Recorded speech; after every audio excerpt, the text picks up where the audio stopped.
এই মুহূর্তের অন্যতম গুরুত্বপূর্ণ খবর, নবান্ন অভিযান কর্মসূচি আজ চাকরি প্রার্থীদের এবং সেই কর্মসূচিকে কেন্দ্র করে যথেষ্ট চাঞ্চল্য ছড়ালো। আজ আপনাদের জানিয়ে রাখি, হুইলচেয়ারে নবান্ন অভিযানের একটা কর্মসূচিও ঘোষণা করা হয়েছিল এই চাকরি প্রার্থীদের পক্ষ থেকে।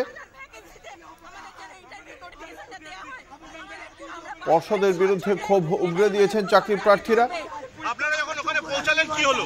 মোড়াতে পৌঁছায়নি, আমাদের রাস্তা থেকে শুধু জিজ্ঞাসা করা হলো অবনী মোড়ের কাছে যে আপনারা টেট পাস প্রার্থী, আমরা যদি টেট পাস প্রার্থীও একটা রাস্তাঘাটে চলাফেরা না করতে পারি, এইভাবে প্রিজম মানে তুলে নেওয়া হয়, আমাদের দাবিটা যদি না বলতে পারি তাহলে কিসের সরকার এখানে রয়েছে? আপনাদের সঙ্গে অন্যায় হচ্ছে? অন্যায় তো হচ্ছে, আমাদের জোর করে আমাদের নোটিশ দিচ্ছেন, আমরা আমাদের দাবিটা জানানোর জন্য রাস্তায় বেরোতে পারবো না কেন?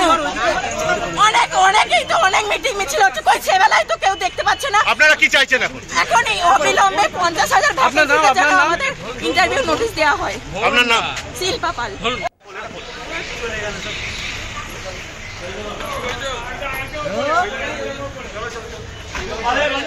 আমাদের সঙ্গে রয়েছেন আমাদের প্রতিনিধি জগন্নাথ সামন্ত। জগন্নাথ, আজ পরিস্থিতি কিরকম তৈরি হয়েছিল, এই মুহূর্তে কি অবস্থা? দেখো, এই মুহূর্তে পরিস্থিতি পুরোপুরি নিয়ন্ত্রণ করে নিয়েছে পুলিশ, শিবপুর থানার পুলিশ এবং হাওড়া থানার পুলিশ। পাশাপাশি নবান্ন অভিযানে যারা যাচ্ছিল পরীক্ষার্থী, যে বলে রাখি যে 2022 সালে টেট পরীক্ষায় তারা ইন্টারভিউ উত্তীর্ণ হয়েছে, এখনো পর্যন্ত তাদের কোনো ইন্টারভিউ নোটিশ আসেনি। তারা বিক্ষোভ দেখাচ্ছে, আবার টেট পরীক্ষার ঘোষণা করেছে রাজ্য সরকার, সেইটা নিয়ে তারা বিক্ষোভ। আজকে নবান্ন অভিযান ছিল, তারা বিভিন্ন জায়গা দিয়ে যাওয়ার চেষ্টা করেছিল, শিবপুর, কাজীপাড়া, শিবপুর দিয়ে এবং নবান্নে ঢোকার চেষ্টা করেছিল, কিন্তু শিবপুর থানার পুলিশ, হাওড়া থানার পুলিশ সমস্ত তৎপর ছিল। তাদের প্রিজন ভ্যানে করে তাদের এই মুহূর্তে শিবপুর থানায় নিয়ে গেছে। প্রায় 50 থেকে 60 জনকে এই মুহূর্তে আটক করে তাদের থানায় নিয়ে গেছে। তারা একটাই দাবি, তাদের যে পরীক্ষা দিয়ে উত্তীর্ণ হয়েছে 2022 সালে, তাদের ইন্টারভিউ এখনো পর্যন্ত হয়নি, তাদের অবিলম্বে তাদের চাকরি পূরণ করে তবে পরীক্ষা নতুন করে ঘোষণা করা উচিত। সেই জন্যই তাদের আজকে নবান্ন অভিযান ছিল। তবে বিভিন্ন জায়গা দিয়ে তারা নবান্ন ঢোকার চেষ্টা করেছিল, যেমন কাজীপাড়া, তোমাকে বললাম শিবপুর থানার পুলিশ